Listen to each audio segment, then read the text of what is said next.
Okay, I see that we're now back to one of your favorite materials, Dura-Lar. Yeah. So what are we going to do with it this time? The Dura-Lar is beautiful because it creates like this instant wax look. Mm-hmm. And there's a really cool way of transferring with inkjet onto here. That's like the instant gratification method.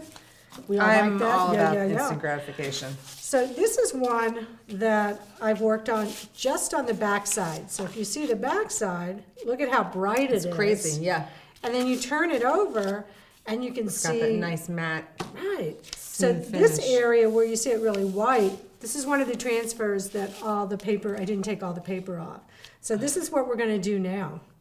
And we're using inkjet. So this is probably what your printer is that you have at home. Okay. I'm going to flip this over so we have a clean surface to look at. Okay.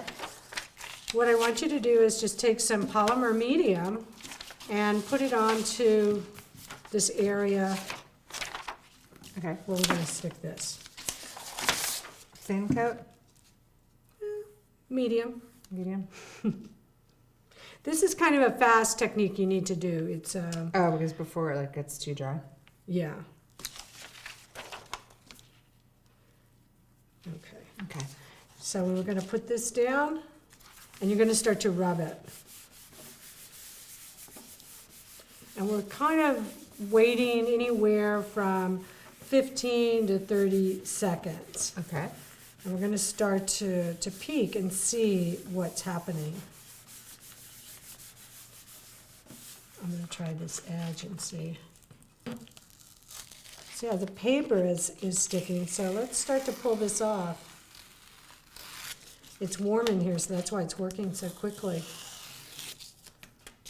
It's kind of like a gel transfer, but it works really fast. Right. We've taken off the first layer of paper. Now it was a little more wet over there. It's okay. Is it okay? Yeah. Yeah, that's it. So now this gel this medium is going to dry very quickly. And we'll flip this over, and you see what it looks like. Wow. If we put this on a colored background, let me just pull this over. You can kind of get an idea of how transparent it is.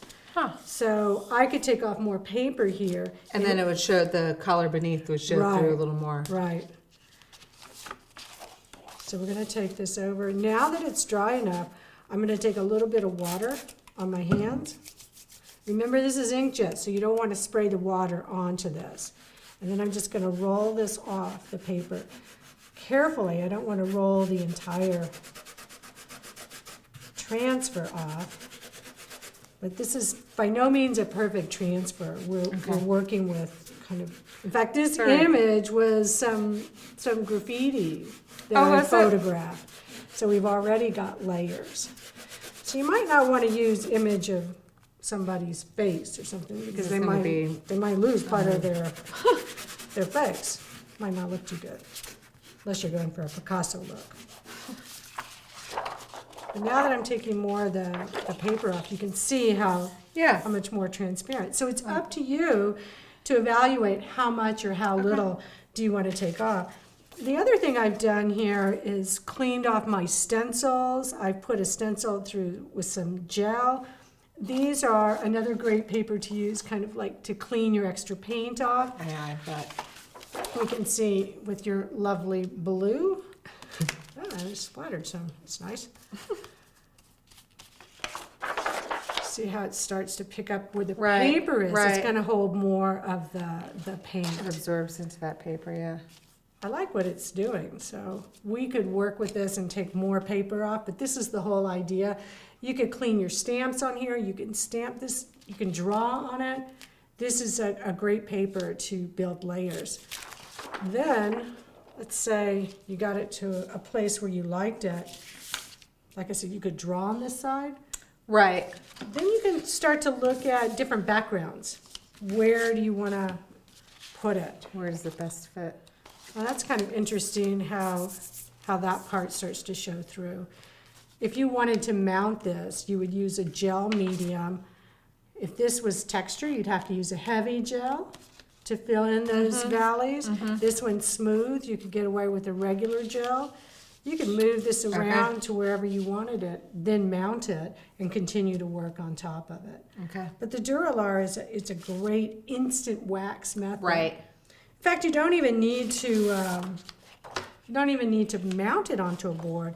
This is another one. You can see how you can work with other imagery. This one's on the front, that one's on the back. Oh, wow.